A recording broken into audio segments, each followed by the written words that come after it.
Guys, అందరూ బాగుండాలి, అందులో రాజీ ఉండాలి. ఎలా ఉన్నారు అందరూ?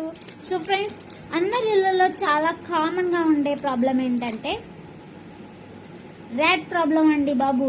సో క్యాట్ లేని ఇంట్లో కూడా ర్యాట్స్ అయితే చాలా బీభత్సంగా తిరుగుతుంటాయి, చాలా డిస్టర్బ్ చేస్తాయి, చాలా ఇరిటేట్ చేస్తాయి, ఏమంటే మీకు కొరుకుతాయి, డిస్టర్బ్ చేస్తాయి, మన ముందే తిరుగుతూ ఉంటాయి. మరి వాటి నుంచి మనం ఎలా తప్పించుకోవాలి? సో కొంతమంది అయితే చీమకు కూడా హ్యాండ్ చేయని వాళ్ళు ఉంటారు. మళ్ళీ అలాంటి వాళ్ళు ఎలకని చంపేస్తారా? చంపలేరు. మరి అలాంటప్పుడు ఏం చేయాలా?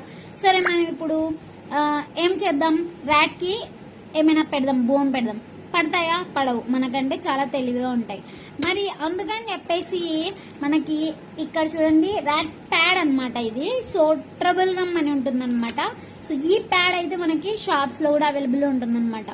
సో మన ఈ ఏం జరుగుతుందంటే, చాలా మంది చదువుకున్న వాళ్ళు కూడా మోస్ట్లీ చాలా యూజ్ చేసేటప్పుడు దాని గురించి ఇన్స్ట్రక్షన్స్ కానీ యూజెస్ కానీ ఇవేం చదవరనమాట. సో మామూలుగా అయితే నేనే చెప్పేది అంటే, ట్రిపుల్ గమ్ వేసిన తర్వాత రిలీజ్ చేయడం, ర్యాట్ ని రిలీజ్ చేయడం అంటే ఇట్స్ మామూలు విషయం కాదు, అసలు చాలా పెద్ద టాస్క్ అనే చెప్పాలి.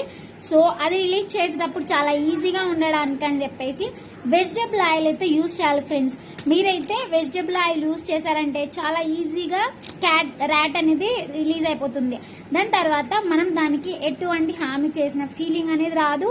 సో దాన్ని మనం ఇబ్బంది పెట్టామనే ఫీలింగ్ కూడా మనకి రాదనమాట. చాలా ఈజీగా దాని స్కిన్ కూడా వెళ్ళిపోతుంది. సో ఫ్రెండ్స్, ఇది మీకు యూజ్ఫుల్ అయితే సబ్స్క్రైబ్ చేయండి, లైక్ చేయండి. Bye bye.